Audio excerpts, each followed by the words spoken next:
അപ്പോൾ പയ്യന്നൂരിൻ്റെ ക്രമസമാധാന പ്രശ്നമായിട്ട് ബന്ധപ്പെട്ട് എങ്ങനെ പയ്യന്നൂരിൻ്റെ ഒരു സാറിൻ്റെ അനുഭവം ഒന്ന് ആദ്യം പറയാം. പയ്യന്നൂരേക്ക് ട്രാൻസ്ഫർ ചെയ്യുമ്പോൾ ശരിക്കും ഏതൊരു പോലീസ് ഉദ്യോഗസ്ഥനും വരുന്ന പോലെ രാഘുലതയോടെയാണ് വന്നത്.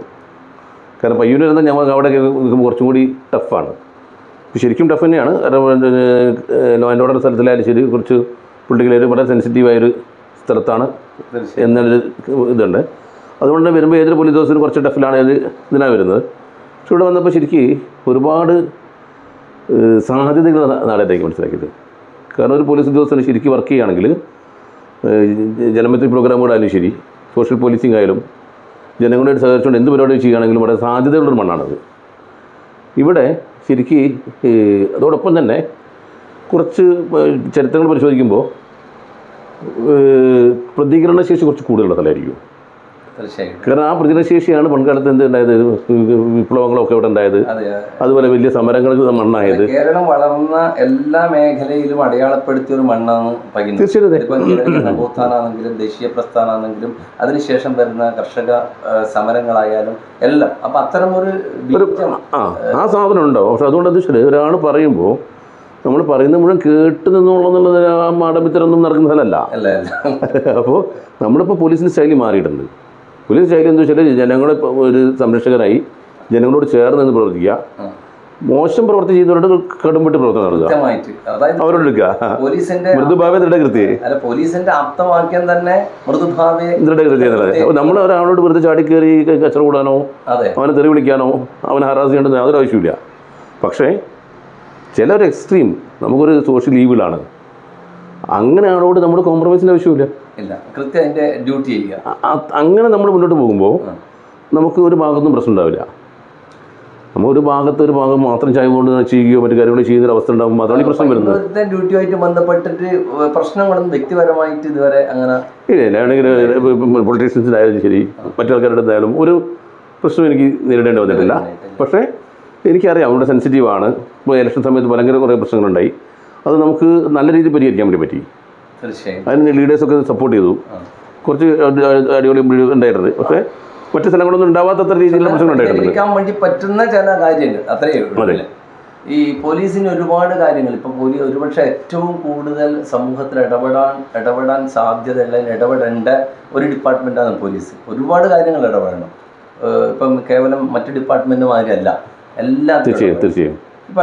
ഇപ്പം പയ്യന്നൂർ അല്ലെങ്കിൽ കേരളം പോലുള്ള പ്രദേശം അനുഭവിക്കുന്നത് ഈ ഏറ്റവും കൂടുതൽ ഇപ്പം പൊതുവെ ഈ വർഷകാലത്തിൽ വരാൻ വേണ്ടി പോകുന്ന മോഷണമാണ് ഏറ്റവും കൂടുതൽ. ഇപ്പം പയ്യന്നൂരിൻ്റെ അത് ഇപ്പം അടുത്തായി കണ്ടു തുടങ്ങി. അപ്പം അത് എങ്ങനെയാണ് പയ്യന്നൂരിൽ? അതായത് നമുക്ക് ശരിയായ ഒരു അവയർനെസ് ഇവിടെ ആവശ്യമാണ്. ഇപ്പം നമ്മുടെ ഈ ചർച്ച പോലും അതിൻ്റെ കൂടി ഭാഗമായിട്ടാണ്. തീർച്ചയായിട്ടും. കാരണം നമുക്ക് പല വീടുകളും അടച്ചിട്ട് പോകുമ്പോൾ നമ്മൾ കാണുന്നത് അവിടെ വലിയ തോതിലുള്ള ആഭരണങ്ങൾ വീട്ടിൽ തന്നെ വെക്കുകയാണ്, പണം വീട്ടിൽ തന്നെ വെക്കുകയാണ്. എൻ്റെ വീട് കൊള്ളയടിക്കപ്പെടില്ല, എൻ്റെ വീട് കള്ളന്മാർ കയറില്ല, അങ്ങനെ ഒരു തെറ്റായ ധാരണയാണ്. ഇപ്പം പോലീസ് ഓഫീസറെ എൻ്റെ വീട്ടിൽ പോലും കയറാം. ആരുടെ വീട്ടിലും ഏത് വീട്ടിൽ വേണമെങ്കിലും കള്ളന്മാർ കയറാം. പ്രത്യേകിച്ചും വീട്ടിൽ ആളില്ല എന്ന് ഉറപ്പുണ്ടെങ്കിൽ അടച്ചിട്ട വീടുകളിൽ കേന്ദ്രീകരിച്ചുകൊണ്ട് മോഷണം നടത്തുന്ന ഒരു വലിയ സംഘമുണ്ട്. കാരണം ഇപ്പം നമുക്ക് സ്വർണത്തിൻ്റെയൊക്കെ വില കൂടിക്കൂടി വരികയാണ്. അതിനനുസരിച്ച് മോഷണം ഇങ്ങനെ കൂടാതിൻ്റെ കാരണം എന്തായാലും മോഷണം കൂടാൻ പ്രധാന കാരണം ഒന്ന്, വീടുകളിലൊക്കെ കയറിയാൽ എന്തെങ്കിലും കാര്യമായിട്ട് കേരളത്തിൽ കിട്ടും എന്നുള്ളത് തന്നെയാണ്. മറ്റെവിടെയും ഇല്ലാത്തത്ര ഒരു വീട്ടിൽ കയറിയാൽ ഒരു റോബറി നടത്തിയാൽ കിട്ടാവുന്നതിനേക്കാൾ ഒരു വലിയൊരു മോഷണം പിടിച്ചു പറിച്ചാൽ കിട്ടുന്നതിനേക്കാളൊക്കെ വലിയൊരു സ്വർണ്ണം ആയാലും പണമായാലും വീടുകളിൽ കിട്ടും. അങ്ങനെ കിട്ടിക്കണ്ടതുകൊണ്ട് ഇപ്പം 40 പവൻ പോയി, 50 പവൻ പോയി, 20 പവൻ പോയി എന്നൊക്കെയുള്ള ഒരു വലിയ ഫിഗറുകളാണ് പോണത്.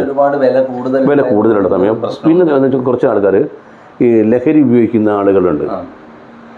പണ്ടൊക്കെ ലഹരി ഉപയോഗിക്കുന്നവർ കഞ്ചാവ് കാര്യങ്ങളൊക്കെ ഉപയോഗിക്കുന്നവരാണ്. അവർ ചുരുങ്ങിയ തുകയ്ക്ക് അവർക്ക് ലഹരി വസ്തുക്കൾ ലഭ്യമാണ്. എന്നാൽ ഇപ്പോൾ ഉപയോഗിക്കുന്ന വസ്തുക്കൾ വലിയ വില കൂടിയ വസ്തുക്കൾ ചെറിയ കുട്ടികൾ വരെ ഉപയോഗിക്കുന്ന അവസ്ഥയിലേക്ക് എത്തുകയാണ്.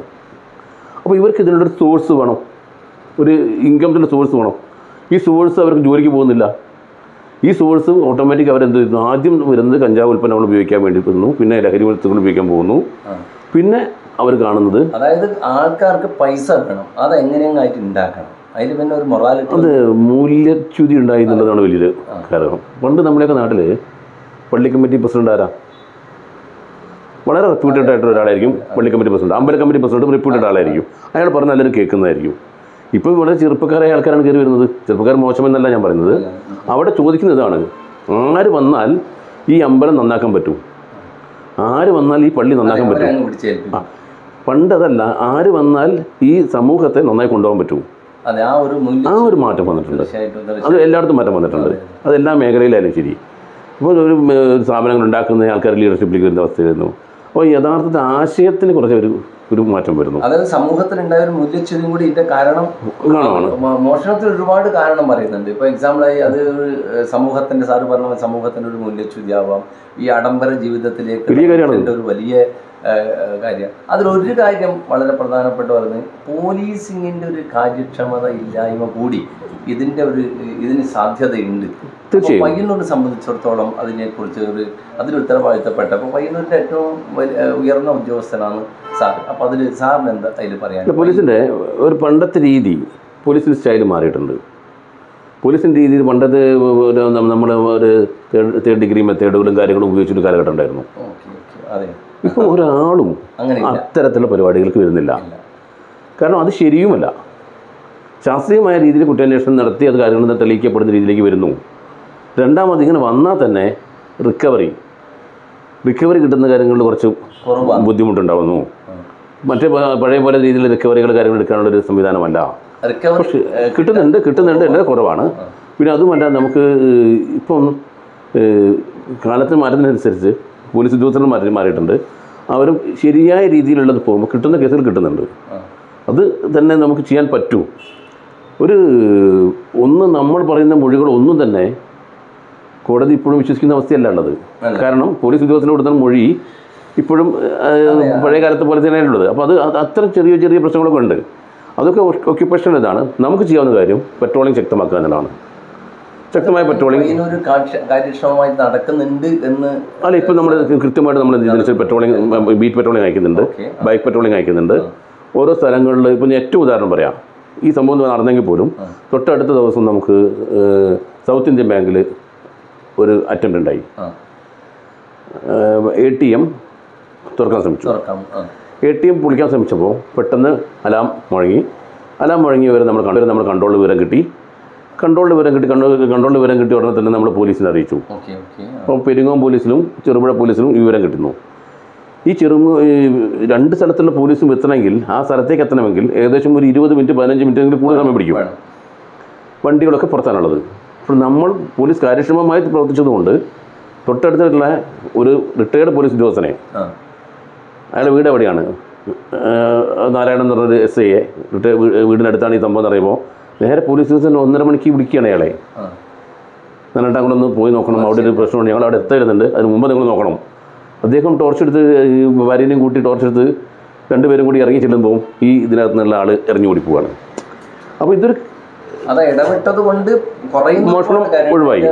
പലപ്പോഴും നമ്മൾ അറിയുന്നത് നമുക്ക് പോലീസിൽ പ്രതീക്ഷ കൂടുതലാണ്. എല്ലാ ആളുകൾക്കും പോലീസിൽ വിശ്വാസമുണ്ട്. പക്ഷേ അതുകൊണ്ട് തന്നെ നമുക്ക് എന്ത് വരുന്നുണ്ട്, എപ്പോഴും പഴി കേൾക്കേണ്ടത് പോലീസാണ്.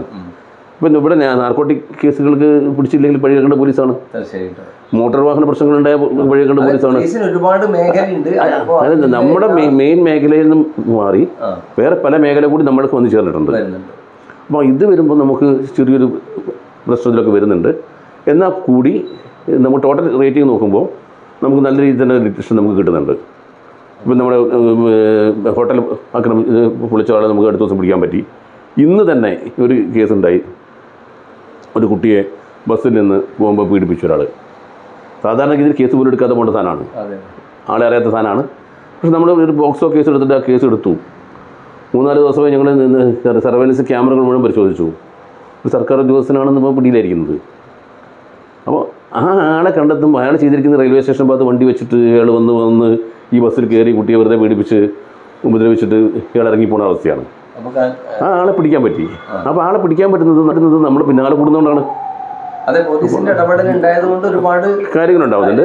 പക്ഷെ മുഴുവൻ കാര്യങ്ങൾ ചെയ്യാൻ നമ്മൾ പറയുന്ന കാര്യത്തിനെ പറ്റി നമുക്ക് പറയാൻ പറ്റില്ല, പരിമിതികളുണ്ട്. എന്നാൽ എന്നിൽ കൂടി നമ്മുടെ അത് പിന്നെ ഉത്തരവാദിത്വം ഒഴിവാകുന്നില്ല, ഉത്തരവാദിത്വം ഞങ്ങൾക്ക് തന്നെയാണ്. ഡിപ്പാർട്ട്മെന്റ് എന്നുള്ളവർക്ക് ഇത്തരം കാര്യങ്ങൾ നമുക്ക് കുറച്ചുകൂടി കുറക്കുന്നതിന് വേണ്ടി ഈ ഗവൺമെന്റിന് എടുക്കുന്ന എന്തെങ്കിലും ഇനിയും ഈ പിന്നെ പുതിയ പുതിയ ഡിവൈസുകൾ, പുതിയ പുതിയ സാധ്യതകൾ അത് ഡിപ്പാർട്ട്മെന്റിലേക്ക് ഇനി നമുക്ക് പയ്യന്നൂർ പോലുള്ള പ്രദേശത്തേക്ക് കിട്ടേണ്ടതായിട്ട് എന്തെങ്കിലും ഉണ്ടോ? അത്തരം കാര്യങ്ങൾ സർക്കാർ തീരുമാനങ്ങളിൽ അങ്ങനെ പോട്ടെ. ഇപ്പൊ നമുക്ക് പറയാം life line health and fitness centre, Madhura business complex, Edat, Payyanur. കൂടുതൽ വിവരങ്ങൾക്ക് 8891199246 എന്ന നമ്പറുമായി ബന്ധപ്പെടുക. ദിനംപ്രതി തൊഴിലവസരങ്ങൾ വർദ്ധിച്ചു വരുന്ന ഏവിയേഷൻ ടൂറിസം മേഖലയിൽ മികച്ച ജോലി ലഭിക്കാവുന്ന കോഴ്സുകൾ നിങ്ങൾക്ക് സെലക്ട് ചെയ്യാം. ഏവിയേഷൻ മേഖലയിൽ വർഷങ്ങളുടെ അനുഭവ സമ്പത്തുള്ള ഉത്തര കേരളത്തിലെ number 1 aviation college, airborne college of aviation.